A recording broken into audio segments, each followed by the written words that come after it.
here, Jack from Latinx, Augustine from Noon Finance, my friend and fellow from Brazil, Thiago from Transfero, Felipe from Bitso, and my crazy friend Arley from Pranda. And who's going to be the moderator is Jose, which is my crazy friend from Mexico. Come on, guys. Let's talk about stablecoins. Let's tell them what stablecoins is good for.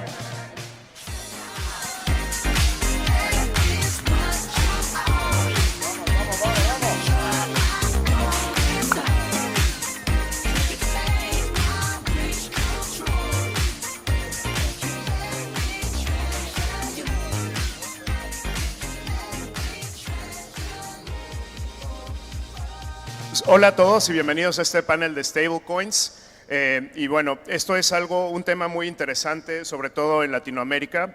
Normalmente la gente de Estados Unidos, Europa y Canadá no entiende cuál es la relevancia del dólar y los stablecoins en Latinoamérica porque no han vivido lo que ha sucedido durante décadas en nuestros países, devaluaciones, errores de los gobiernos, de los bancos centrales, donde históricamente no hay ninguna moneda latinoamericana que en los últimos 30 años valga más que el dólar. Sí, todos tienen una ruta muy clara. Y aparte de eso, pues bueno, los sistemas financieros en Latinoamérica no es lo mismo que en esos países donde pues, tienes a la mayoría de la gente interconectada. Eso es parte de la relevancia que tienen los stablecoins, pero también, como datos curiosos, las criptomonedas más intercambiadas en el mundo, la número 1 también son stablecoins. Entonces, hay una razón también para esto, no, más allá de la especulación y pues bueno, es algo de lo que vamos a estar platicando, así es que muchas gracias por estar con nosotros. Entonces, pues bueno, a mí me gustaría comenzar cada uno, porque cada uno opera con diferentes stablecoins y no necesariamente en dólares americanos, entonces que nos pudieran decir con qué stablecoins, de qué países o qué monedas son las que operan cada uno o con que interactúan, empezando por acá, mi buen amigo Felipe. Hola, buenas tardes a todos, un gusto estar aquí.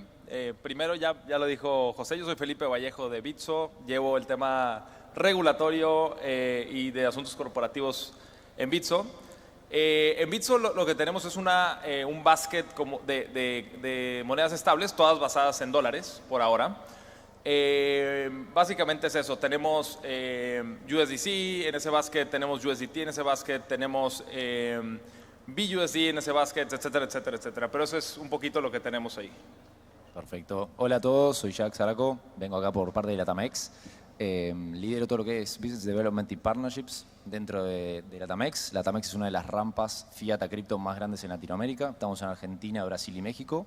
Y nosotros puntualmente tenemos dos stablecoins, el peso argentino, el ARCT y el BRLT en Brasil. Hoy nuestra red principal es Stellar. Y bueno, lógicamente en Latamex también tenemos cualquier tipo de stablecoin basada en dólares como el USDC y el USDT. Bueno, gracias. Mi nombre es Agustín Licerra de Noon Finance. Nosotros básicamente somos un emisor de stablecoins también. Tenemos el NUARS en Argentina y NUPEN actualmente y buscando seguir expandiéndonos al resto de Latinoamérica. Hola, mi nombre es Arley Lozano, alias Bacano. Soy de Panda Group, estamos basados en Colombia y generalmente pues Colombia es, podemos decir, el tercer mercado más grande de cripto en Latinoamérica. Allá se intercambia el 95% de ese momento USDT en la red de Tron por lo económico que es y también un poco de DAI, es lo que más se utiliza en Colombia. Sí, buenas tardes, yo soy Thiago, soy de Transfero. Transfero es una empresa que hace pagos baseados en blockchain. Nosotros minteamos también algunas stablecoins. Tenemos operaciones en Brasil, que es nuestra primera operación. Tenemos también acá en Argentina, Chile y ahora vamos a empezar también en África del Sur. Muchas gracias. Y bueno, aprovechando, digamos, la visibilidad y que algunos de ustedes están dentro de exchanges, que también algunos de ustedes emiten y tienen off-ramps y on-ramps y casos de uso, a mí me gustaría nada más que explicaran brevemente cuáles son los mayores casos de uso o para qué solicita la gente o qué es lo que saben que hacen las personas con los stablecoins. Y bueno, nuevamente comenzando por acá con Felipe. Sí, mira, y un poquito de contexto de qué ha pasado en Bitso. Bitso empezó como un exchange de criptomonedas. Hoy en día lo que ha pasado es lo siguiente. Bitso, lo que estamos intentando hacer es utilizar las criptomonedas para impactar de manera positiva la vida de los latinoamericanos, ¿no? Entonces, ¿qué significa esto para los stablecoins? Por ejemplo, en México, ahora creo que lo presentaban en la presentación de Chainalysis, pero en México en el primer semestre del año movimos $1,000 millones de remesas, ¿no? De Estados Unidos a México. ¿Qué significa eso? ¿No? O sea, y muchas pasaron por stablecoins. ¿Qué significa esto? Significa un mercado de $50,000 millones. Ese es el mercado de remesas de Estados Unidos a México. Significa dinero para las familias menos favorecidas en México. Entonces, el dato es que el 90% de este gasto, o sea, el 90% de esta remesa se utiliza para gasto básico en alrededor del 50% de las familias en México. Y entonces cuando tú le ahorras este fee, que el fee ya all-in, digamos, el tipo de cambio efectivo de una remesadora de Estados Unidos a México puede ser hasta el 8%. 8% de $50,000 millones, pues hay algo de dinero ahí, ¿no? Son como $4,000 millones, una cosa así. Entonces, cuando tú le ahorras esos $4,000 millones o le puedes ahorrar 2,000 y eso llega a la economía real, se vuelve un amplificador social, ¿no? Bueno, pero bueno, entonces un caso de uso básicamente es ese, ¿no? Las remesas de Estados Unidos a México, Bitso procesó $1,000 millones en la primera mitad del año. En Argentina, todos, no hay ni qué decirlo, pero las stablecoins y sobre todo en dólares, lo que hemos visto son todas estas personas conservando su valor en DAI, por ejemplo, o en cualquier otra stablecoin, y la mejor de todas ahora con Bitso Pay, que acabamos de lanzar. Básicamente tú conservas tu valor en dólares tokenizados o dólares digitales, y lo que acaba pasando con esos dólares digitales es puedes pagar en cualquier QR interoperable. Entonces se vuelven dos cosas, reserva de valor y un caso de uso práctico. Mismo tema en Colombia, como lo has visto, el tema de dólares digitales es parecido, y en Brasil lo que hemos visto son clientes institucionales que quieren hacer transacciones cross-border, que en Brasil eso es un tema de fricción muy grande en el sistema financiero tradicional. Perfecto. Nosotros desde la Tamex directamente lo que podemos ver, como nosotros somos rampa fiat para muchísimos exchanges internacionales que quieren entrar a Latinoamérica y necesitan una rampa por el medio para poder adquirir usuarios, vemos que nosotros habilitamos todas las monedas, las principales, Bitcoin, Ethereum, y damos muchísima gama de stablecoins en dólares. Y vemos que el 97% del volumen de compra va directamente por stablecoins, porque gente es capaz de entender que comprando $100 le llegan 100 USDC y ven directamente el reflejo en el exchange, como qué pueden comprar, cuántos Bitcoin, cuántos Ethereum, y después deciden qué hacer. Lógicamente durante los años, al principio se compraba más Bitcoin, más Ethereum. Nosotros creamos la Tamex con la visión de que todo el mundo tuviera acceso a la compra de cripto, que no fuera dificultoso poder comprar cripto y poder hacerlo de la forma más eficiente posible. Entonces, con la llegada de los stablecoins, eso fue lo que más facilitó a todo el mundo que no entiende de cripto, que sabía poco, era entender que eso era un dólar digital, y eso ayudó muchísimo y fomentó muchísimo el crecimiento de nuestro ecosistema. Nosotros hoy, desde los ARST, vemos nuestros ARST y vemos la utilidad que tienen. Nuestro principal app que usa es Vibrant, que ahí veo gente de Vibrant en el público. Y ahí están. Y el principal caso de uso que vemos es el movimiento P2P entre gente. Poder mover. No llegamos hasta el punto en que hoy vas a un comercio y aceptan dólares en Argentina, sino que lo que aceptan es pesos. Entonces nosotros pensamos desde el ideal de el cripto en el día a día, cómo se va a venir, y mi opinión personal es que va a venir a través de los stablecoins regionales que generan el consumo local, en el que vos vas a un kiosco y pagás en pesos. Bueno, esa misma persona te está aceptando los mismos pesos igual de válidos en una red más rápida, más eficiente. Así es como vemos hoy el uso de los stablecoins, y yo personalmente para dónde van. De nuestro lado el enfoque es un poquito distinto, si bien el producto quizás es similar, es stablecoins. Nosotros vemos a las stablecoins un poco como decía Jack, como el medio y no como el fin, y el fin de lo que queremos resolver el problema es básicamente que la gente de Latinoamérica pueda mantener su poder de compra Y ahí es donde, bueno, obviamente la penetración de stablecoins de dólar contribuyó muchísimo a la penetración de cripto y que la gente lo pueda utilizar mucho más en el día a día, pero seguimos viendo que hay una volatilidad grande respecto de el dólar en los distintos países de Latinoamérica y cuánto puede comprar un dólar. Hoy en Argentina, en Perú, en Colombia, vemos que obviamente, como decía José al principio, la devaluación en todas las monedas se da, pero para el día a día, dentro de un mes, dentro de 2 meses, la inflación muchas veces le gana a la devaluación de los precios. Entonces,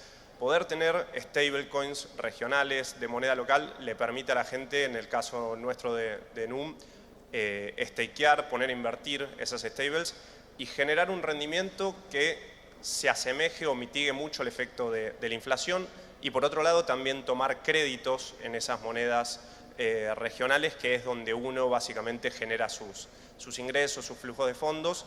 Entonces, nosotros el enfoque, como decía, es básicamente resolver la problemática de créditos y de inversiones, que creemos que hay muchísimo para mejorar en LATAM a través de stablecoins. Bueno, en nuestro caso siempre ha sido de forma natural Venezuela y Colombia manejar lo que es dólares, y las stablecoins lo que han traído es una forma que era natural. Hace 2 años en Colombia se hablaba solo de cambio de Bitcoin a bolívares, de Bitcoin a pesos, pero las stablecoins trajeron algo que era natural para el mercado, ¿no? Que es como preservar el poder de compra que tienen las personas, proteger su dinero. Pues, venimos del futuro, le digo a mucha gente, lo que está pasando en Argentina pasó en Venezuela en millones de ceros y sigue pasando todos los días. Y nosotros entendimos que las stablecoins mucha gente las utiliza hoy más que Bitcoin. ¿Por qué? Porque pues, es más barato el fee, entiendo, es más fácil transformar un dólar en la mente de muchas personas a pesos colombianos o a bolívares, y es una manera natural, ¿no? Siempre ha existido en la frontera, yo soy de la frontera con Cúcuta y Venezuela, siempre ha existido el dólar y la gente lo ha adoptado. Ya en Cúcuta tú no cambias bolívares a pesos, sino cambias USDT a pesos, y se ha comportado de manera natural. Hay gente utilizándola sin saber lo que hay por detrás, ¿no? Que es una criptomoneda. Así muchos digan que una stablecoin no es una criptomoneda, pues está basado en un blockchain, y el blockchain tiene múltiples aplicaciones y de manera natural se ha ido adaptando, ¿no? Se ha ido adaptando al mercado colombiano. El mercado colombiano en estos últimos meses hemos tenido la devaluación del peso más grande que ha habido en la historia, igual que los argentinos, igual que los venezolanos, y las personas lo hemos ido comprendiendo un poco. Y creo que es una entrada, ¿no? Una entrada para el mundo cripto. Se utiliza mucho para especulación, entrar y salir de los exchanges, y para preservar el poder de compra. Bueno, todos estos puntos son muy válidos, pero gostaria também de trazer outro espectro de las stablecoins, que son todos nosotros que vivemos en países emergentes temos o mesmo problema. Las monedas no son entregables en offshore, ¿no? Entonces, lo que teníamos antes era que nunca fue posible de tener saldo como reales brasileños en una cuenta en América, ¿no? Ahora esto es posible tener un saldo en una moneda de emerging markets, una moneda sintética, claro, una stablecoin, en plataformas internacionales. Entonces, esto es también, además, una gran innovación de todas las stablecoins que nosotros estamos haciendo de un modo o de otro, ¿no? Tiago, dijiste algo súper interesante, y perdón que me saque aquí el formato, pero dijiste nuestras monedas no se pueden gastar fuera, ¿no? Yo creo que para Bitso una de las misiones grandes es que tú puedas gastar tu dinero en cualquier lugar, en cualquier momento. ¿Qué quiere decir esto? Si yo tengo pesos mexicanos aquí en Argentina, que pueda usarlos para pagar en una tienda, o si tengo stablecoins, o si tengo Bitcoin, etcétera, etcétera, ¿no?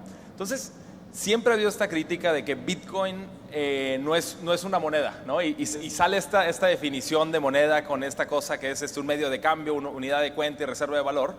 Pero cuando tú sacas tu moneda fiat, sacas tus pesos argentinos y vas a Japón, toda esta cosa que supone que era moneda se vuelve, esta definición de moneda deja de existir, ¿no? O sea, tú vas con tus pesos mexicanos a Brasil y el peso mexicano en Brasil de repente ya no cumple con la definición de moneda, ¿no? Entonces, como que, ¿cómo logramos que esta definición de moneda sea global? Ese es un poco este tema de stablecoins, me parece súper interesante. Pues digo, precisamente, bueno, uno era si creían que eventualmente estos stablecoins podrían desplazar el dinero como lo conocemos, ya sea como precisamente reserva de valor o como pagos. Yo creo que pues, cada uno ha dicho que, y concuerdo que pues, eventualmente sí, o sea, si no mejoran cómo operan los bancos centrales, se modernizan y tienen mejores condiciones, está complicado. Perdón. Sorry. La mamá de Alejo no está acá, ¿no? ¿Hay un niño Alejo perdido? ¿No? Bueno, avisamos por las dudas. Keep on. Ahora, empezamos a aplaudir. A ver si...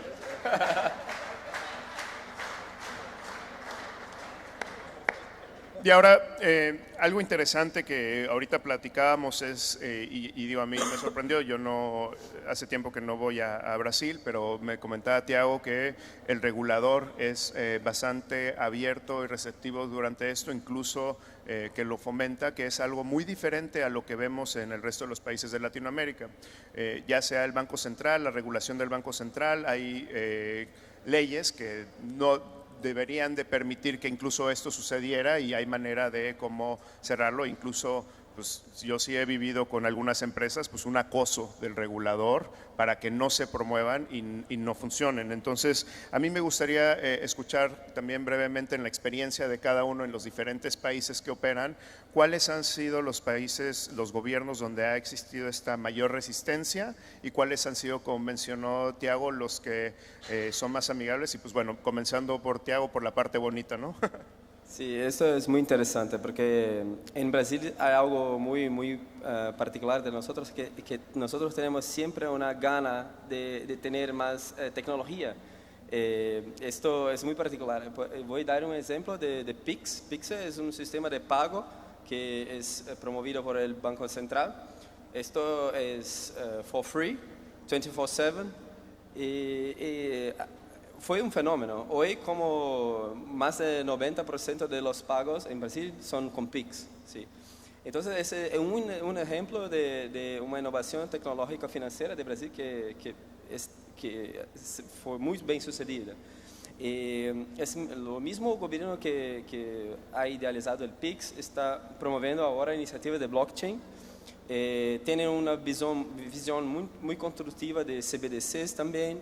Entonces creo que en Brasil nosotros tenemos algo muy bueno a nuestro favor, que es esa visión muy constructiva del Banco Central, también de la Comisión de Valores Mobiliarios. Entonces todos los reguladores de forma general son muy favorables a innovaciones tecnológicas, con blockchain no es diferente. Bueno, en el caso de Colombia creo que se habla más de lo que se hace. Es como un mensaje a nuestro gobierno, es como escucharon todos que hubo un sandbox en Colombia del cual nosotros fuimos parte, donde querían ellos conocer algo que nosotros llevamos 5 años haciendo, nunca nos escuchan, nunca escucha a nadie, es como más mediático. Vemos que este gobierno llega con un montón de fuerza hablando de blockchain, pero siempre se queda en campaña, ¿no? Siempre se queda en campaña, en que queremos ser economía naranja. En Colombia se pueden hacer muchas cosas, realmente Bitcoin, cripto es legal, es un país que tú lo puedes hacer, no necesitas que un regulador te diga si lo puedes hacer o no lo puedes hacer, pero pues el sistema financiero tiene en la cabeza un superintendente que volvimos y lo reelegimos, que es anticripto, no sé si cayó algún día en un Ponzi o algo así, pues no le gusta cripto, no le gusta, lo odia. Nos ha puesto tropiezos desde hace muchos años y este presidente, en vez de cambiarlo, volvió y lo eligió. Entonces creo que se va a quedar en papel, todo lo que hablan de parte de la DIAN, que es el regulador de impuestos. Hay una propuesta de una moneda nacional, pero no se sabe si es Bitcoin o la quieren hacer en base de datos. Entonces es muy complicado, es mucho lo que se habla. Lamentablemente soy colombiano y lo tengo que decir, las noticias son súper grandes, pero lo que está pasando por dentro es cero. El sandbox está en un nivel de que ni avanzó, más bien retrocedió, no quitaron una circular que hace que los exchanges no puedan trabajar con bancos, y es más la bulla que lo que se hace. Entonces, de parte de Colombia, creo que seguimos estancados diciendo que queremos ser el próximo Silicon Valley de Latinoamérica y no hemos sido capaces con cripto. Y es la percepción, ¿no? La percepción internacional es como, uy, Colombia es súper cripto. Sí, Colombia es el segundo país donde más se mueve el volumen de Bitcoin y de criptomonedas, pero es porque son libres y lo podemos hacer, ¿no? Tú puedes hacer con tu cuenta bancaria lo que quieras, no necesita alguien que te diga qué hacer con tu dinero, y la devaluación nos ha enseñado muchas cosas como los argentinos, ¿no? En Argentina todo el mundo sabe dólar blue, cómo se maneja, dónde se compra, y no es un secreto a voces, y creo que en este gobierno no va a pasar nada de cripto importante. Ya he tenido acercamientos y es como, nos interesa, pero en 2-3 años vamos a ver. En 2-3 años ya se va el presidente. Agustín. Yo de mi lado, bueno, concuerdo un poco con la visión. Creo que en Argentina específicamente lo veo similar a lo que pasó con la fintech quizás de hace 10, 20 años, donde el sector no estaba regulado y empezó a autorregularse. En el ecosistema cripto pasó algo similar. La gran mayoría de los exchanges hoy tiene prácticas de anti-money laundering muy similares a un banco o a una compañía financiera. Y sin duda creo que el ecosistema y blockchain, la tecnología, sin duda que el regulador ya está viendo que contribuye y le mejora la vida a la gente, lo mismo que pasó con FinTech 1.0, le hace Mercado Libre o todas las wallets digitales. Y es un tema que no se va a poder ignorar, lo vienen siguiendo de cerca. Yo creo que ya está empezando a tomar una relevancia que amerite cierto tipo de regulación y de acercamiento de los reguladores y demás, y creo que el ecosistema ya tiene esa madurez, ya está adaptado para que no sea, que sería peligroso que un jugador muy muy grande, que sea el que tenga el capital, pueda ser compliant y el resto no. Entonces me parece que es un momento para empezar a trabajar. Hay algunos proyectos de ley circulando, pero trabajar en ese sentido en pos de asegurar los fondos de los usuarios sobre todo, y en estos días creo que todos concordamos en eso. Sí, yo opino lo mismo que Agus. Hoy más que nunca lo que favorece al ecosistema quizás es la regulación. Yo creo que hoy todos los países de Latinoamérica están más que nada esperando a ver qué hace Estados Unidos. Yo creo que es un poco lo genérico. Creo que lo que ocurrió esta semana es un trigger fundamental a que Estados Unidos dé acción, y a partir de eso seguramente muchos se alineen detrás. Digo Estados Unidos más que nada porque las stablecoins con mayor capitalización son BUSD, USDT, USDC, son todas basadas en el dólar, y dependiendo mucho qué pasa con algunas que sean un poco más reguladas, un poco más transparentes y un poco menos, yo creo que todo lo que se va a venir va a ser una ola de transparencia mucho más clara, en el sentido de entender si vos sos un issuer de una stablecoin, qué tenés de backing, de qué forma lo tenés, qué tan líquido sos, en cuánto tiempo podés aceptar el 100% de los retiros. Salió hace creo que un par de meses como Jeremy de Circle mostrando los balances de Circle y mostrando en cuántos meses eran 100% líquidos. Y fue el primer stablecoin en mostrar que realmente tienen 1 a 1 y realmente da una validez y una transparencia a la hora de decir, yo sé qué estoy comprando y entiendo que esto es un dólar digital, cuando otros players en la industria prefieren ser un poco más cerrados y poco transparentes. Y bueno, yo no sé si he tenido la fortuna, el desfortuno, pero de estar desde hace mucho tiempo, y José es testigo, de estar, no sé si cabildeando la palabra o empujando política pública para favorecer el sector cripto. Me tocó la ley FinTech en México, por ejemplo. En Argentina hemos tenido algunas pláticas por todo el tema de PSP que salió, si era cripto o no cripto. En Brasil, efectivamente, el Banco Central y en particular el presidente del Banco Central son súper pro innovación y quieren ver de qué se trata, por lo menos.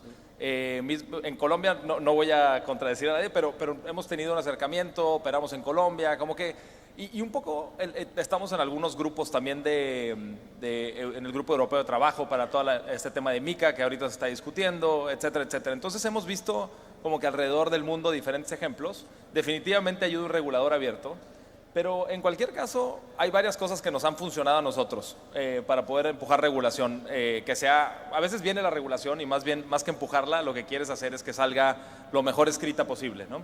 Entonces, una es llegar con casos de uso práctico con el regulador y enseñarle realmente qué hace esta tecnología. Si tú llegas y le enseñas y le empiezas a platicar de lo que nos emociona mucho, ¿no? Es descentralizado y es open source y es etcétera, etcétera. A veces el regulador lo que escucha es nada, ¿no? Nada. ¿Qué hace esto? ¿Qué hace esto para la gente? ¿Cuáles son los riesgos y cómo se pueden mitigar realmente, ¿no? Entonces, casos de uso prácticos con el regulador son súper potentes, ¿no? Número 2, el tema de autorregulación, ahora lo mencionabas. No esperar a que el regulador venga a regularte, ¿no? Bitso desde 2014, 15, y otra vez José estuvo ahí de testigo, pero invertíamos recursos y tiempo en ver cuáles eran las mejores prácticas que realmente mitigaban los riesgos de prevención de lavado de dinero, de ciberseguridad, etcétera, etcétera.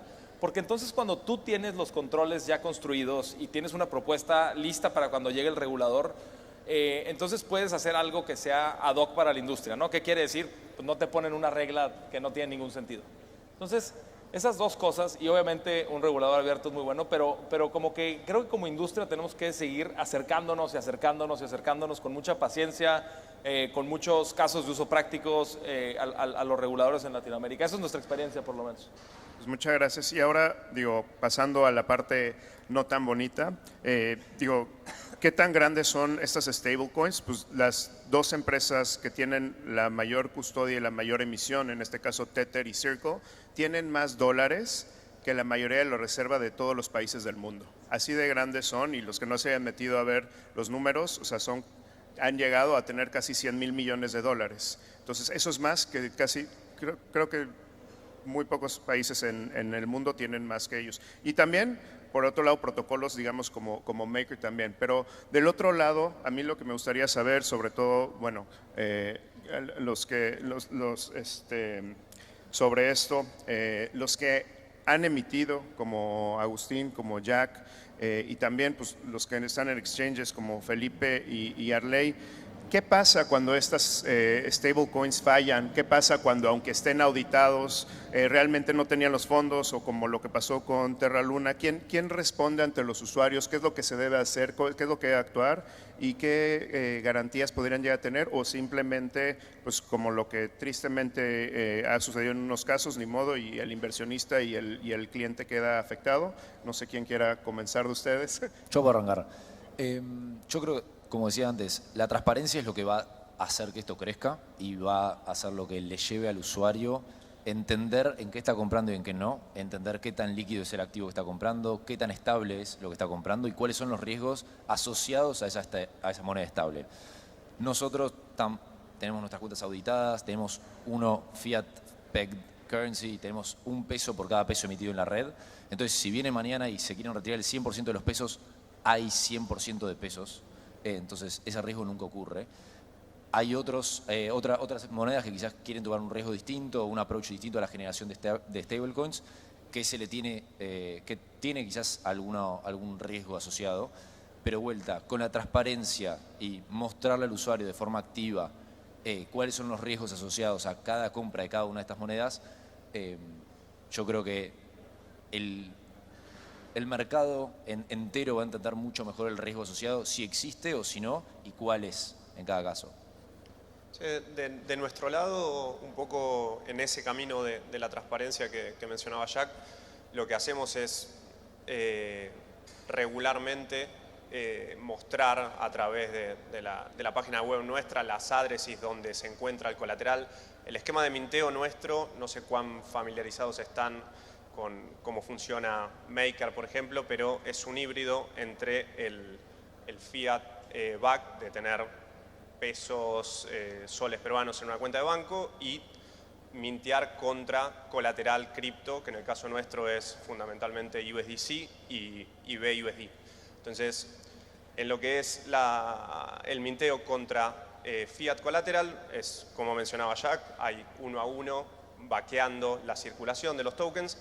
En lo que es el criptocolateral hay una sobrecolateralización del circulante, es decir, por cada, por ejemplo, dólar emitido en NUARS, que es la stable del peso argentino, hay más de $1 en USDC o BUSD respaldando esa emisión. Entonces, eso lo mostramos cuáles son las wallets. También es muy fácil de ver on-chain cuál es el circulante y cualquier usuario puede ver que esa sobrecolateralización existe y no quizás como otros esquemas con stables algorítmicas donde la colateralización es con una futura recompra del token y demás, que es un poquito más complejo y ya falló en el pasado.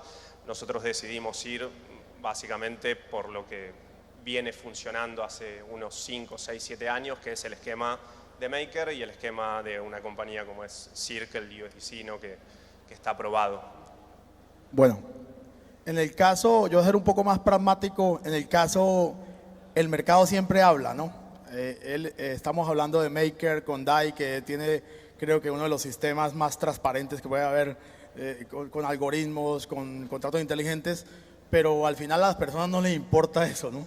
Creo que 99.9% hoy del mercado está en USDT, nadie tiene claro si existe el colateral, si hay 1 a 1, si hay propiedades, nadie lo tiene claro, pero el mercado le gusta porque es barata, porque hay liquidez en todo lo de chain. Entonces, hay muchas buenas opciones, entre ellos MarketDAO, DAI tiene, creo que la mejor, para mí es como la mejor que fue probada en la caída del 2017, pero el mercado no le importa. Vemos cuántas personas estaban metidas en Luna y cuando reventó lo de Luna yo le digo, caramba, ¿cómo te vas a meter una moneda de un chinito por allá que lo conoce sino la familia de él? No, que Luna, que algoritmo. Entonces, al mercado no le importa la auditoría, no le importa los white papers, le importa es que vayan a un exchange, como Bitso, lo puedan cambiar, sacar su dinero y al final convertirlo a pesos colombianos. Entonces, hay que tener cuidado a los que están entrando a este mundo. No es la recomendación más indicada tener todo tu dinero en stablecoin. Yo tengo y todos tendrán stablecoin, pero no podemos saber a ciencia cierta qué está pasando. Vemos el FTX, confiamos mucho en el exchange, en Forbes, que nos dijo que era el niño de oro de América, el creador divino. No se sabe hoy ni dónde está. Y nos dejamos llevar por, dicen en Colombia, para donde va Vicente va la gente. Entonces todos estamos utilizando tecnología que no sabemos si está respaldada por nada, por aire o por alguien en Italia manejando un computador, no lo sabemos. Y hay que tener cuidado, ¿no? El problema no es, hay muchos buenos proyectos, pero a la gente no le interesa. A la gente le interesa el volumen, a la gente le interesa, ¿lo puedo convertir a mi moneda? Sí, ok, listo. Entonces hay muchos riesgos, estamos en los primeros pasitos con las stablecoins, ¿no? En los primeros pasos, hay formas de hacerlo correctamente. Nosotros hemos estado estudiando en Colombia cómo se puede hacer una stablecoin del peso colombiano respaldada por bonos, respaldada por activos que puedan de verdad tener el respaldo, pero no es fácil. Entonces, tengan cuidado, anden con precaución y lo mejor es tener Bitcoin.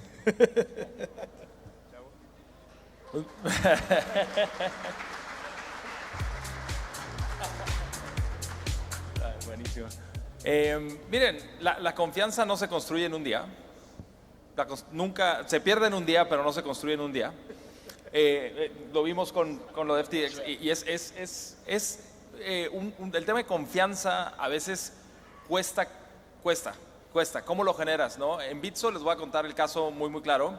Empezamos en 2014 y una de las apuestas muy claras es el tema de confianza. ¿Cómo custodiamos fondos? Que los fondos estén en cartera, que ahorita en este momento es obvio, ¿no? Pero que estén carteras frías, en estos warm wallets, cold wallets, ¿no? Hot wallets, está como layering de los wallets, que sea multisignature, etcétera. En 2014, 2015, 16, cuando empezamos en esto en Bitso, no era tan obvio y requería esfuerzo, ingeniería, recursos, invertir en eso. Lo mismo, temas de compliance, invertimos. Uno de nuestros primeros empleados fue la persona que nos hacía como todo el tema de compliance, y nuestros inversionistas de VC nos decían, ¿en qué estás gastando tu dinero? O sea, contrata un diseñador, contrata a un ingeniero, etcétera, etcétera. Bueno, Ahora, Bitso fue la primera empresa en conseguir una licencia fintech en México.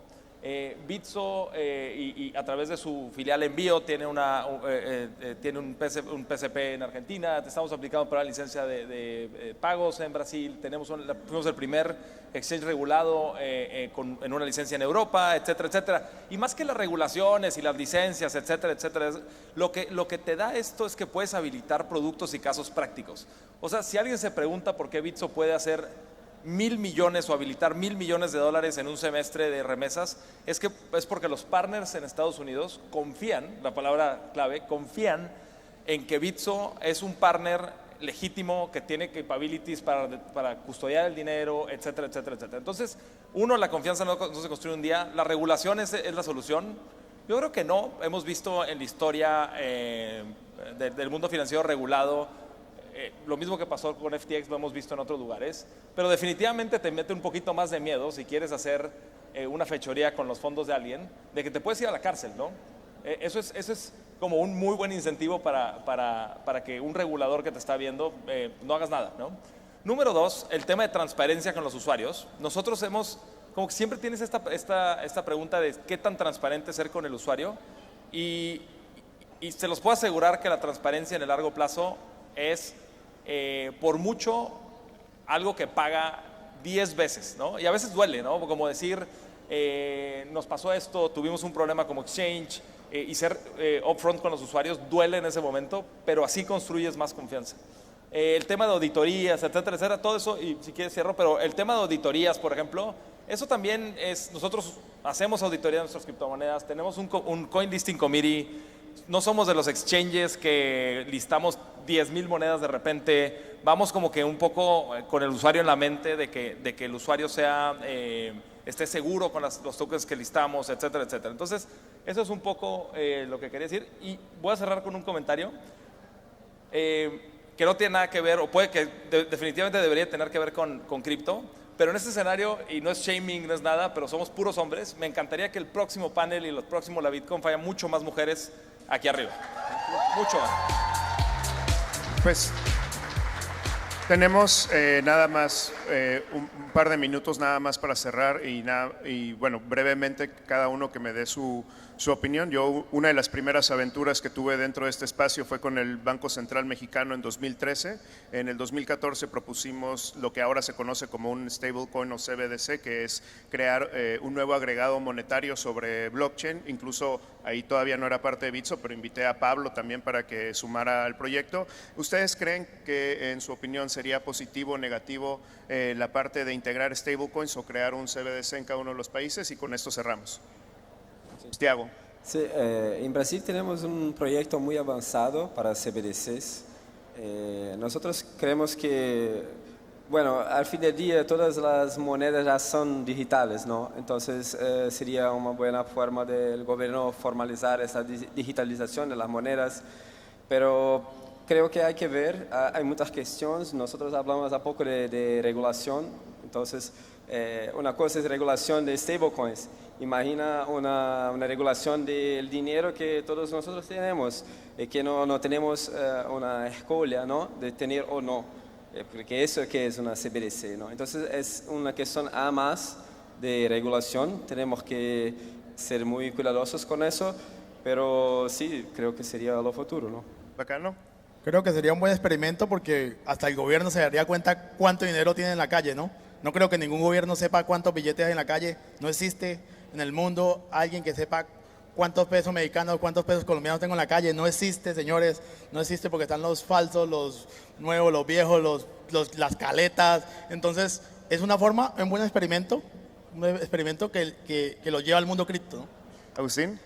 Yo creo que hay una posibilidad muy, muy grande que tienen todos los países en Latinoamérica de volver a generar casos de uso y confianza y que la gente vuelva a elegir utilizar su moneda local. Países como Argentina, Venezuela, es una batalla que hasta ahora está bastante perdida. O sea, cualquiera de los que están acá, creo que si le dicen que preferís tener un peso o un dólar, con las funcionalidades del peso hoy va a elegir el dólar, claramente. Entonces, creo que con el desarrollo de stablecoins locales en cada uno de los países hay una posibilidad grande de que se le vuelva a dar un caso de uso muy práctico y que se genere mucha más adopción y relevancia de las monedas locales. Sí, para cerrar simplemente, creo que si los reguladores intentan hacer stablecoins centralizadas en los bancos centrales sin trabajar con el ecosistema, esa batalla se puede volver a perder. Ya rápido, Jack. Sí, opino lo mismo. Perdón. Yo creo que, como estamos hoy, los CBDC seguramente se vengan en 5 años, 10 años. En el Yo voy a futuro. presentar. Para ese momento, los stablecoins que ya están creciendo ya van a ser muy, muy grandes. Yo creo que el juego de los distintos gobiernos es cómo juegan con los partners que ya hoy están liderando los stablecoins. Rápido. Ventaja de CBDCs es que se pueden mover más rápido, quote unquote, en el corto plazo, en el largo plazo, y tienen este poder, ¿no? Yo creo que van a existir. Yo estuve en talleres del BIS, etcétera, etcétera, en los que me preguntaban de stablecoins y quieren hacerlo. Ahora, en temas de velocidad, yo creo que el gran edge que tienen los stablecoins privados es el tema de developers. Un tema open source, creo que Ethereum está teniendo 4,000 developers activos al mes. ¿Cuánta gente en los bancos centrales existe para desarrollar estos CBDCs? No sé, pero no sé si tengan 4,000 personas entusiasmadas en crear esto. Entonces, eso es un punto para stablecoins, ¿no? Pues muchas gracias a todos por estar con nosotros con este panel. Espero les hayan gustado y sigan con nosotros en la BitConf.